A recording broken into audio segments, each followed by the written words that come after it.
Picture this. It's a Tuesday evening. Nothing dramatic has happened. You haven't lost your job. You haven't gotten hit with some catastrophic medical bill. Nobody stole your car. It's just a regular Tuesday. And yet somehow you open your banking app, scroll through your transactions, and feel this low, humming anxiety sitting in your chest like a stone. You know the one. That quiet dread that doesn't announce itself. It just shows up, unannounced, like a bad roommate who never pays rent. You look at the numbers. They're not catastrophic, but they're not great either. And what really gets you is that you can't quite figure out where it all went. Like, you work. You earn a decent living. You're not buying yachts or flying business class to Bali, but there's this gap. This constant, maddening gap between the financial life you imagined you'd have by now and the financial life you're actually living. And the harder you try to close it, the more it seems to stretch. I think about this gap a lot, honestly. My name is Ryan, and I spend probably more time than is healthy thinking about money, not just the mechanics of it, the budgets and the interest rates and the compound growth charts, but the psychology of it. Why some people seem to glide through their financial lives with this quiet, unshakable stability, while others, equally smart and hardworking and well-intentioned, spend decades running in place. I've talked to people who earn twice what I earn, who feel broke every single month, and I've talked to people with modest salaries who somehow, quietly, genuine financial security over time. And here's the thing I kept noticing. The thing that actually surprised me when I started paying close attention. It almost never came down to income. It almost never came down to some secret investment strategy or lucky break or even financial literacy in the traditional sense. It came down to habits. But not the kind of habits you see in most financial advice. Not the stop buying coffee kind of habits. Not the obsessive spreadsheet, track every penny kind of habits either. The people who quietly stay financially stable year after year almost universally practice what I'd call minimalist money habits. And once I started understanding what that actually means, what those habits look like on the ground in real everyday life, I genuinely couldn't unsee it. And I don't think you'll be able to either. So that's what we're going to talk about today. Not a 10-step plan, not a listicle.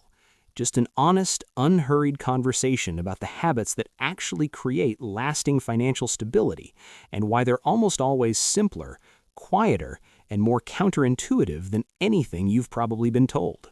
The myth of more. Why complexity is costing you.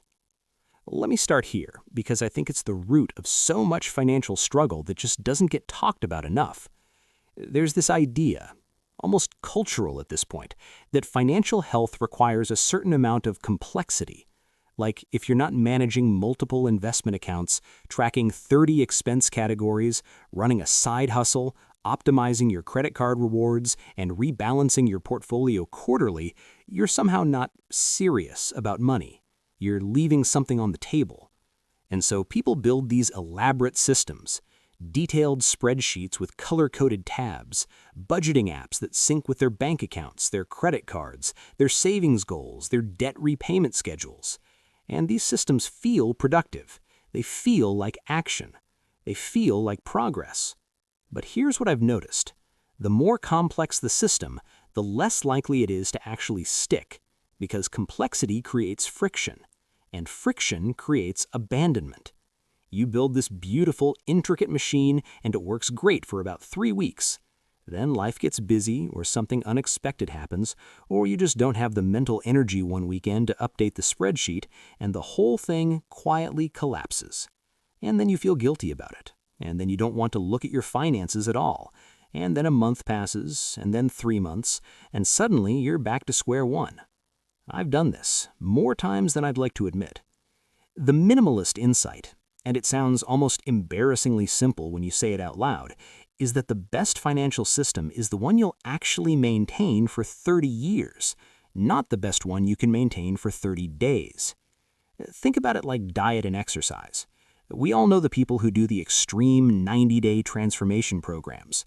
They're incredibly disciplined, incredibly motivated, they get real results, and then 6 months later they're back where they started, versus the person who just walks every day and doesn't eat until they're stuffed.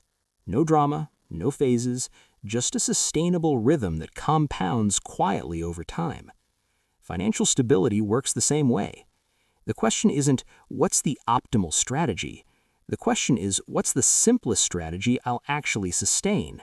And when you start asking that question honestly, a lot of the complexity just falls away.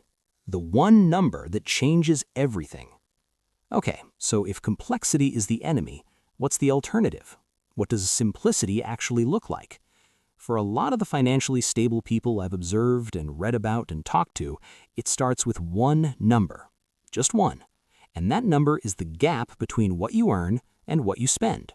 That's it. Seriously, not your savings rate, not your net worth, not your debt-to-income ratio, not your emergency fund number, just how much comes in and how much goes out, and what's the difference. And before you think I'm being reductive here, let me explain why this specific number matters so much psychologically, not just mathematically.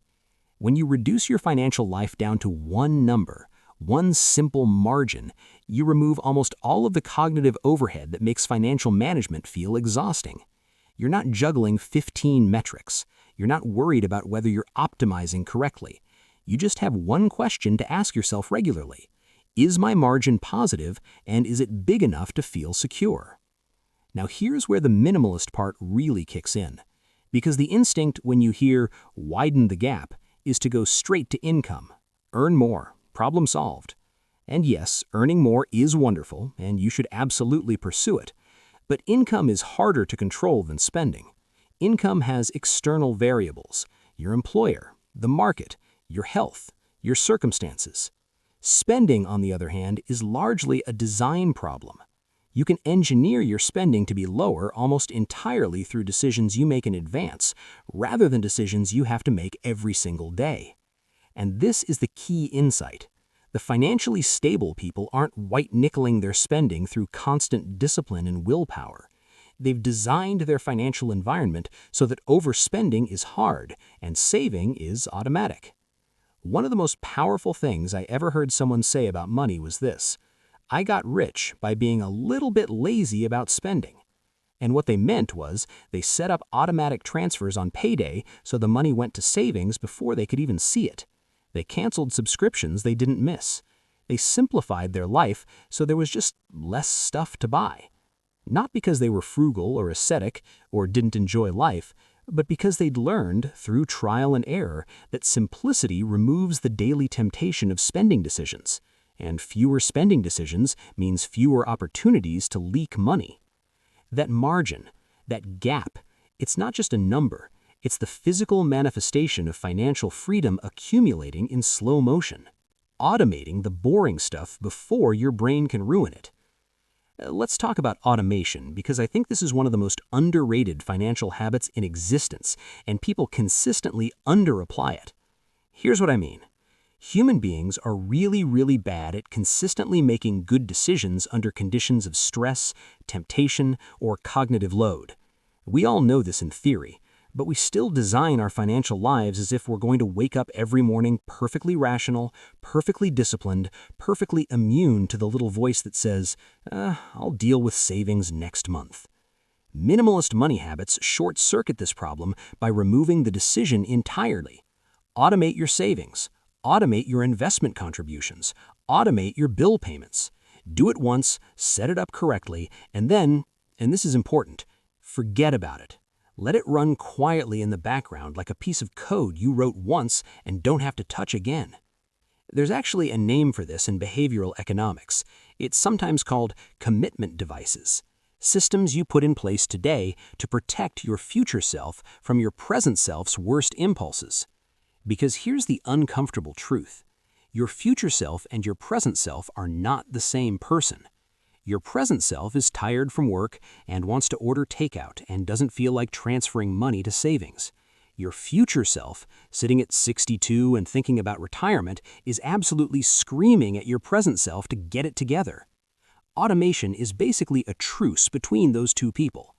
And once you've automated the important stuff, savings, investments, necessary bills, something interesting happens psychologically. Whatever's left in your account after those automated transfers, that's your guilt-free spending money. You don't have to budget it obsessively. You don't have to track every coffee. You just spend it, knowing that the important work has already been done. The money that needed to go somewhere good already went there before you had the chance to intercept it. I know some people feel weird about this, like it's too passive, like real financial discipline should feel like work. But honestly, that's kind of a weird cultural story we tell ourselves, that suffering through financial decisions is somehow more virtuous than engineering your way around the need to make them. The goal isn't to feel disciplined. The goal is to actually be financially stable. And automation gets you there with far less friction than willpower ever will. The hidden cost of financial noise. Here's something I don't think gets talked about nearly enough. The financial industry, broadly speaking, has a massive incentive to make you feel like you're always behind, always missing something, always one product or one strategy away from financial salvation. Think about the amount of financial noise you're exposed to on any given day. Articles about the hot new investment trend, podcasts about passive income, YouTube videos, yeah, like this one, I see the irony, telling you about the habits that will change your financial life, social media full of people showing off their portfolios, their early retirement timelines, their "I went from broke to 100K in 2 years" transformations. All of this noise creates what I'd call financial FOMO. The feeling that you should be doing more, pivoting faster, taking more risks, optimizing harder. And financial FOMO is incredibly expensive, not just in terms of the bad decisions it drives, the chasing of trends, the impulsive investments, the opportunity someone's cousin told you about, but in terms of the cognitive energy it drains. Every hour you spend anxiously consuming financial content that makes you feel behind is an hour you're not spending on the simple, boring, extremely effective habits that actually build wealth.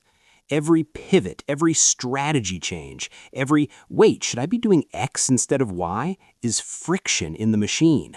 Minimalist money habits include, maybe surprisingly, minimalist financial media consumption. Being very selective and somewhat ruthless about what financial information you actually let in. Having a strategy you understand, believe in, and then just not second-guessing it every 6 months because you read something scary.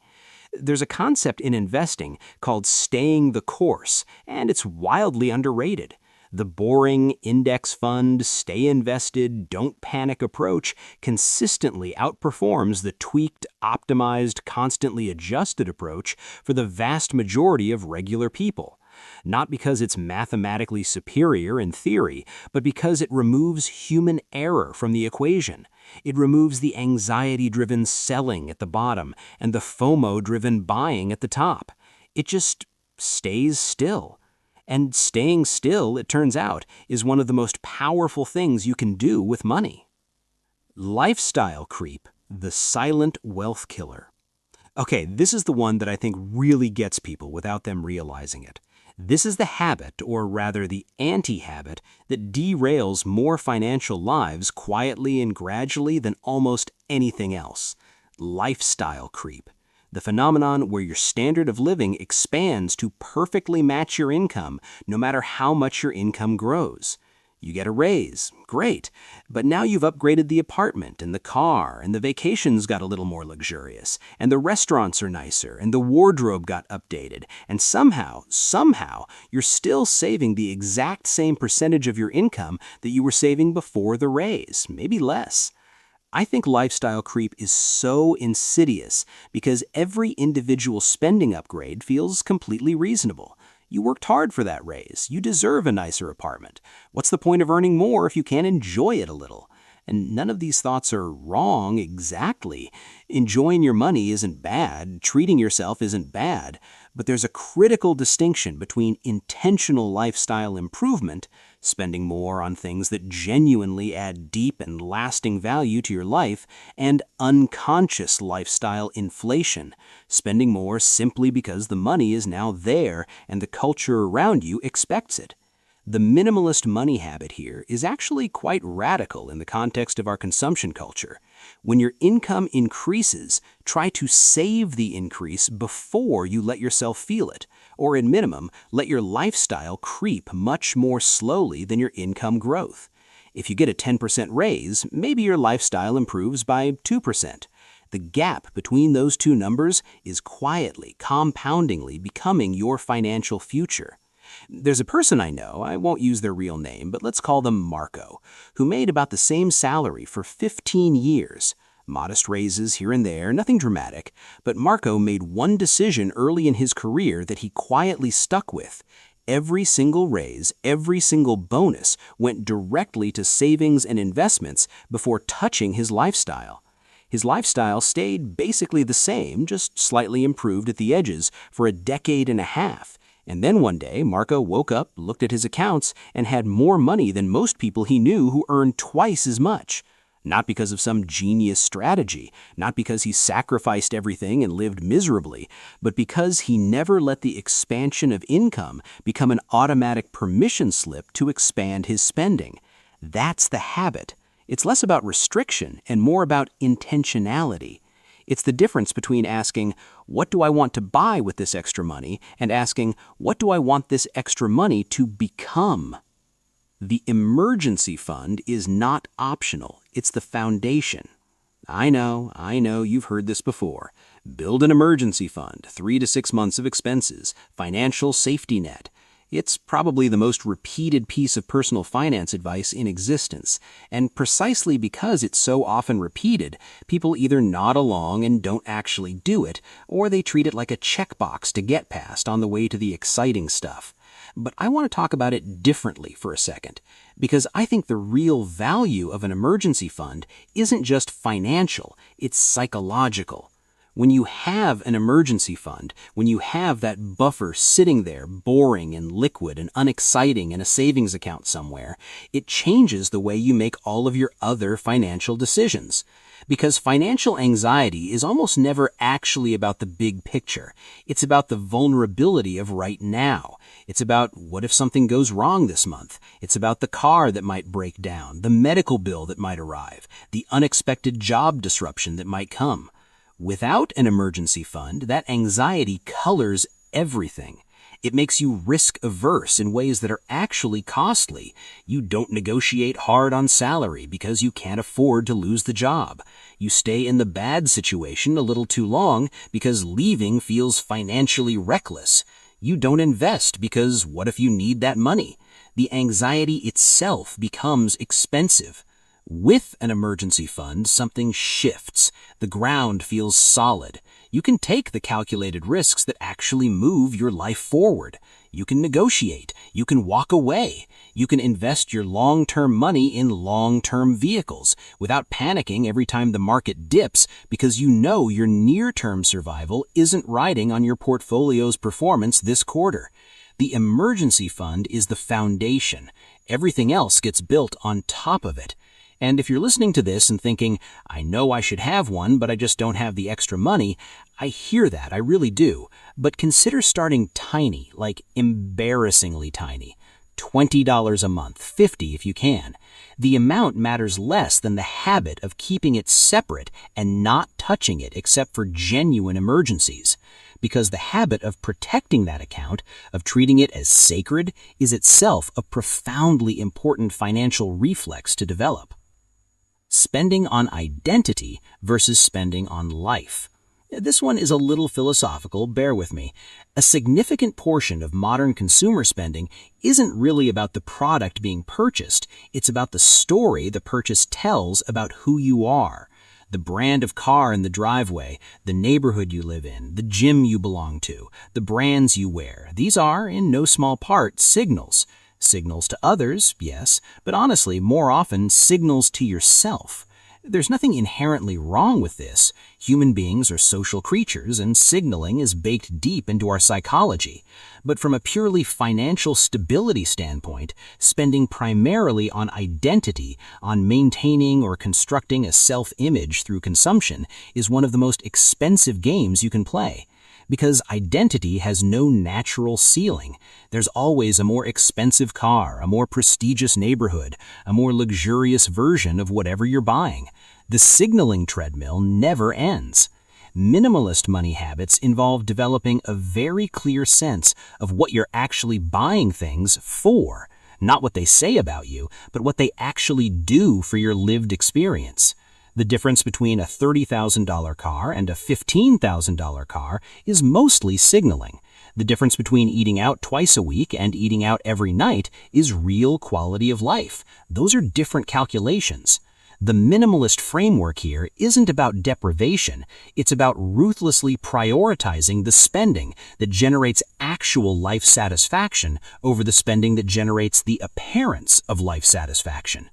When you start applying that lens honestly, you'll almost always find there's a significant amount of money leaving your life every month that isn't buying you much actual happiness. It's just buying you a certain story. Redirect that money somewhere else. Savings, experiences that actually matter to you, the things you spend on that genuinely make your days better, and you've achieved a kind of financial clarity that no budget spreadsheet can replicate. The long game and why patience is actually a habit. Last major point, and in some ways the most important one. Financial stability, the kind that lasts, the kind of quietly builds into genuine security and freedom, is almost never the result of a single great decision. It's the result of a long series of ordinary, unremarkable decisions made consistently over years and decades. This sounds obvious, but it's weirdly hard for our brains to actually feel and act on. Because human psychology is deeply wired for short-term feedback loops. We're designed to respond to things that happen quickly, immediate rewards, immediate consequences. The slow, gradual accumulation of financial stability over 10 or 15 years doesn't trigger the same dopamine loops as a big win or a dramatic breakthrough. It just happens, quietly, in the background. And this is why patience isn't just a virtue in personal finance, it's a habit, something you actively cultivate, reinforce, and protect. The financially stable people I know aren't constantly looking for the breakthrough. They're not checking their portfolio every day, hoping to feel rich yet. They've made a kind of peace with time. They understand, in their bones, that they're playing a game that pays off decades from now, and they've structurally removed most of the ways they could panic and disrupt the process. They don't check often. They don't compare often. They don't tinker often. They just let the machine run. That patience is itself a minimalist money habit. Simplify what you're doing, automate the important parts, and then get out of your own way. Don't touch it. Don't second guess it. Don't blow it up because something made you feel anxious. Just let time do what time does. The compound interest charts that financial advisors love to show you, they look magical, the hockey stick curve at the end, the sudden acceleration of wealth. But what those charts actually represent is the reward for patience, for not tinkering, for not withdrawing early, for not making fear-based decisions at the worst moments. The math of compounding is available to almost everyone. The patience required to benefit from it is far rarer. Conclusion. So here we are. We've wandered through a lot of ideas. The myth of complexity, the power of a single margin, automation as a superpower, lifestyle creep, emergency funds, identity spending, and the strange, underrated financial skill of just waiting. And I want to pull all of this together by saying something that I think is the real heart of it. Minimalist money habits aren't about doing less because you're lazy or unambitious. They're about doing less better. Identifying the few things that actually move the needle on your financial well-being and doing those things consistently and quietly over a very long time. ignoring almost everything else. Stripping away the noise, the complexity, the performance of financial effort, and just building real, lasting, boring, beautiful stability. The people who end up financially secure, really secure, not Instagram flex secure, but actually sleep well at night and have options secure, are almost always people who figured out a simple system they believed in and then just didn't stop. They didn't get distracted by the newest strategy. They didn't blow up their plan when the market scared them. They didn't let lifestyle creep silently consume every raise. They didn't confuse financial busyness with financial progress. And here's the thing I want you to sit with, because I think it matters a lot. You don't have to be perfect at this. You don't have to start with everything optimized and every habit firmly in place. The gap between where you are now and financial stability is almost never as large as it feels when you're standing in the anxiety of that Tuesday evening with your banking app open. Most of the time, it's a few specific habits, maybe 3 or 4 things, honestly, that if changed and sustained, would entirely transform your financial trajectory over the next decade. Start small. Automate one thing. Cancel one subscription you forgot about. Redirect the next raise before you feel it. Build a tiny emergency buffer and treat it like it's sacred. Pick one number, your monthly margin, and just check it occasionally and try to make it a little bigger. These aren't dramatic actions. They won't feel like a breakthrough in the moment. But financial stability was never really about breakthroughs. It was always about the quiet, unremarkable, deeply powerful accumulation of small, good decisions over time. That's the game. And now that you see it, really see it, I think you're going to be okay.